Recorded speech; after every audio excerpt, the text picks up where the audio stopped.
Good morning, my friends. Let's talk about the Sixers' loss to the Portland Trail Blazers last night. Why wouldn't we? Why wouldn't Damian Lillard score 51 points against us? Why wouldn't Joel Embiid hurt his ankle on the bottom of the basket? Why wouldn't these things happen?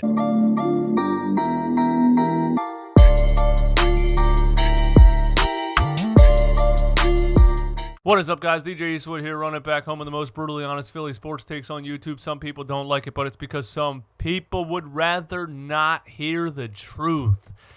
Hit the subscribe button, hit the like button, comment on the video, all that nonsense. Let's get right into it. Where should we start? What should we start with? What event of demise should we begin this video with? Have you ever seen somebody injure their ankle on the bottom of the hoop?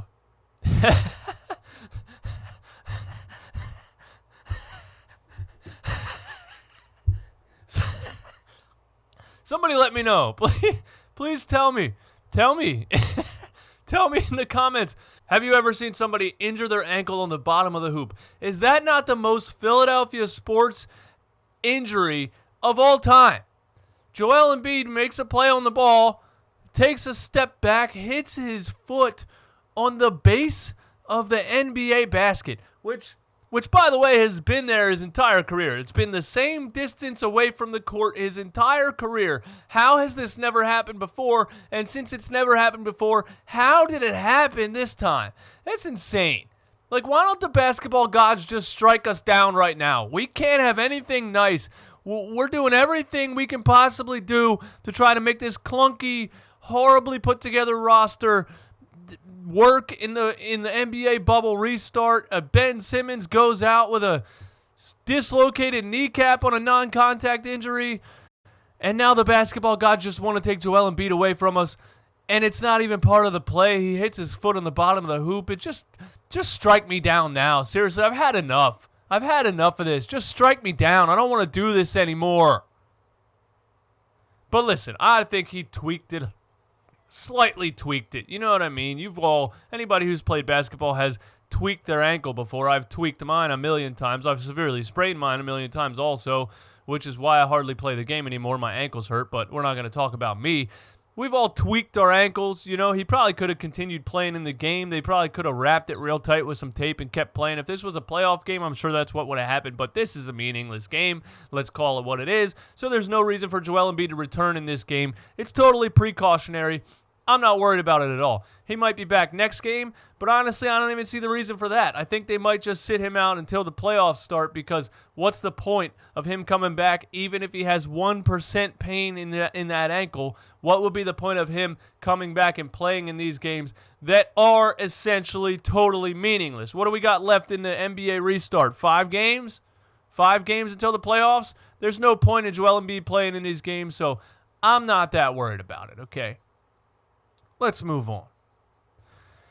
Is it not embarrassing that everybody in the NBA universe knew that Damian Lillard was going to score 40-plus points on the 76ers?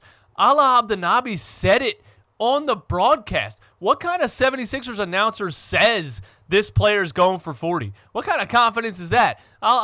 You can know the truth, but as a Sixers announcer, I don't think you're supposed to say that about your own team. Like, let's be serious here. You know what I mean? But how embarrassing is it that everybody in the NBA universe knew that Damian Lillard was going to score 40-plus on us because of how pathetic our on-ball defense is on ball-handling shooting guards. On elite shooting guards, DeMar DeRozan went for 30. Everybody knew it was going to happen. Nobody knew T.J. Warren was going to go for 53, but he did. So we were like, well, obviously Damian Lillard is going to score 40 or 50 on us. Why wouldn't he? Because we play horrible on-ball defense around pick and rolls, and we're not going to change that. What would we do? Make some kind of adjustment? What would we do? Stop playing the way that we play so we stop getting lit up? What would we do? Double team an elite ball handler, an elite shooter? What would we do? Double team him around the screen and deny him the ball? What would we do? Trap him around the screen and make somebody else beat you? No, we're not going to do that. We're going to let Damian Lillard walk around like he's playing at the park on a Sunday afternoon and score 51 points on us. Of course that's what's going to happen. It's embarrassing, Brett Brown. It's absolutely embarrassing. How do you even sit up there in a press conference knowing the entire world knows how atrocious your defense is on ball handling shooters like this, and you just let it happen again? You made absolutely no adjustments until halfway through the third quarter, fourth quarter, but Dame still killed you. But come on, bro. You make absolutely no adjustments. You just sit back and let these guys score at will. It's pathetic. Look at this screenshot right here. Once again, this is the defensive philosophy. Al Horford in the paint, 15 feet away from one of the best shooters in the game. Now, this is C.J. McCollum in the screenshot, but he did the same thing to Damian Lillard all night. It's completely asinine. This is not how you play defense against good shooters. Everybody in the world knows it. How does a professional coach allow this to happen? What are we doing defensively at practice if this is the product that comes out of it? Do we even practice? Do we even go over any instruction? Do we have any kind of pregame plan? This is pathetic and embarrassing. Okay? It's not going to change until Brett Brown gets fired, but this is not how you defend the best shooters in the game. It's pathetic. I'm done. I wish I was done watching it. Trust me, I wish I was done watching it. I'm not done watching it. I'm done probably expecting it to change. Brett Brown even said in his post-game interview, when you look at the NBA landscape, you know, the live ball guards are the most difficult to defend. The live ball guards. Are you saying gods? Because that's what Damian Lillard looked like last night. He looked like a god, not a guard. The live ball gods are the most difficult to defend. So basically, we can't defend him. I know, I'm a coach. I'm supposed to have some kind of philosophy, and it's supposed to look like we made some kind of concerted effort to defend him. But I'm going to sit up here and say, we can't defend Damian Lillard. Who cares? Who cares? Not even shooting the ball wide open. Damian Lillard was walking into the lane like he was strolling through the park every single time with the ball, just holding it up like this. Hello, gentlemen. Excuse me. Excuse me, gentlemen. I'm just coming through the lane right here. Yeah, excuse me, sir. I'm just going to nicely put this ball right here next to the rim and put it in the hoop for 2 points. Excuse me, gentlemen. Thank you very much. It was the easiest thing I've ever seen. I mean, I think Damian Lillard was literally laughing as he was doing it. He does it to a lot of teams, but this looked way easier. He was just scooting past everybody. Dribble, dribble, dribble, layup, dribble, dribble, layup, layup, layup. Pathetic. Absolutely pathetic.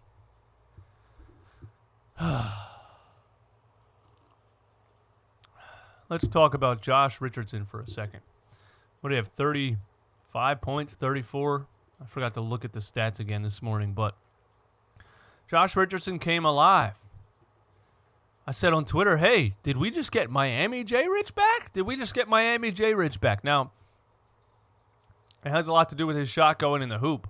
He scored 31 against the Bucks at that Christmas Day game, I believe, and it's because his shot was going in, and his shot is so inconsistent, it's mind-boggling and it's frustrating, but his shot was going in, and that opens up the rest of his game, and more importantly, his confidence. I mean, pulling from wherever he wanted to. One of them was deep range, like Steph Curry range. Then he's getting in the lane, hitting little step-back fadeaways, mid-ranges, going all the way to the hoop, getting to the foul line. I mean, his confidence was through the roof.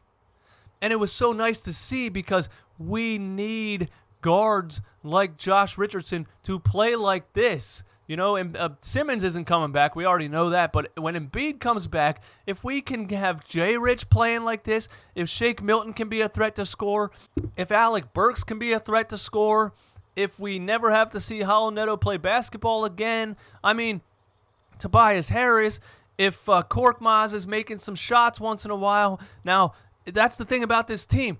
Once in a while, you look at it, and I think somebody outside the Sixers' perspective, somebody that roots for another team that just watches us once in a while, who doesn't really analyze it as hard as we do and critique it as as in-depth as we do, would say, hey, the Sixers have some scorers, man. They got Alec Burks, they got Shake Milton, they got Josh Richardson, they got some guards that can score the ball if you're not playing good defense. So watch out for the Sixers. They got some guards that can score.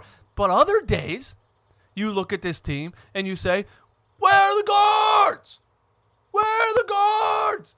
Some days we look like a complete basketball team, and some days we look like we have no scoring, dribbling guards whatsoever. It's so frustrating. But for me to be optimistic about this team, for me to think that this team could make any kind of noise moving forward in the NBA bubble restart playoffs, we're going to need this version of Josh Richardson. We're going to need this version of Alec Burks. And he's been this version since he's gotten playing time that he should have been getting from the beginning.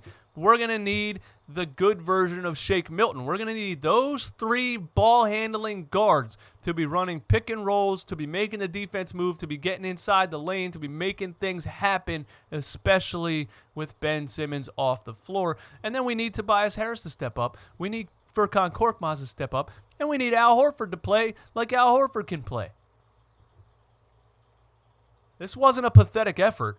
It was pathetic defending Damian Lillard, don't get me wrong, but this wasn't a pathetic effort. And again, I didn't hate Brett Brown. I didn't hate Brett Brown's lineups, at least. I didn't hate his coaching decisions, except for his defensive philosophy is horrible.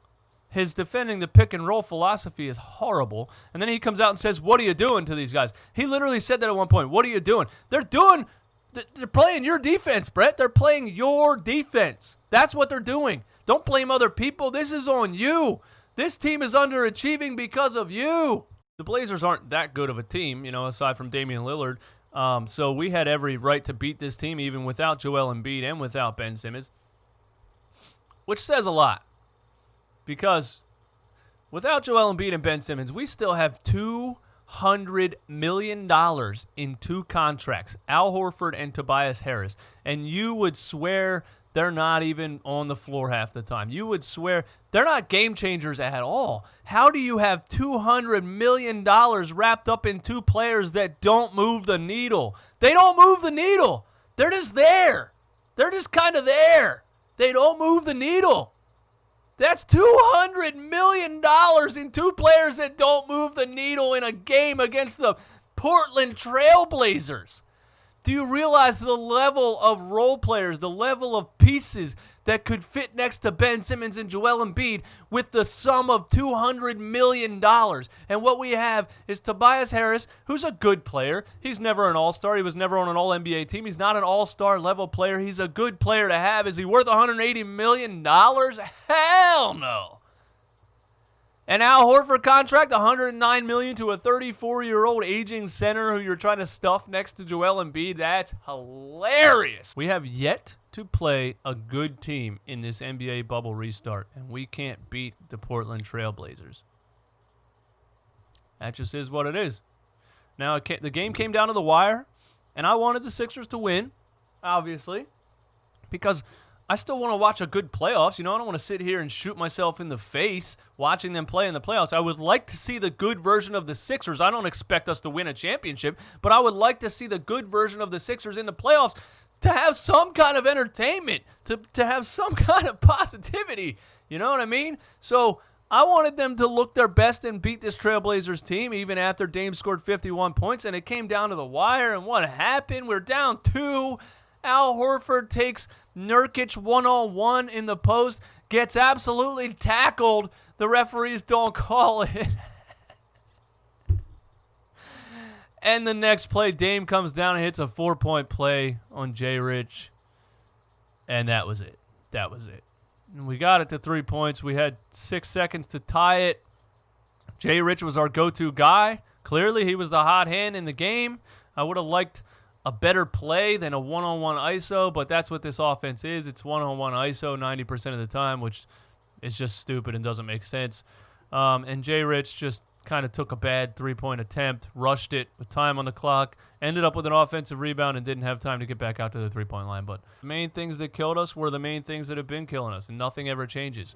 We play horrible pick-and-roll defense, and we play our offensive philosophy is everybody stands around and takes their turn playing ISO ball, and we don't have any ISO scorers on the team. That's it.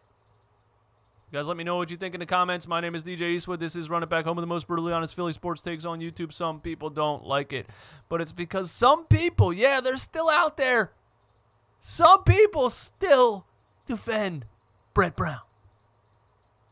Comment on the video, like the video, subscribe to the channel if you're new. Hit the notification bell. It dings your phone like an annoying girlfriend. You guys have a blessed day.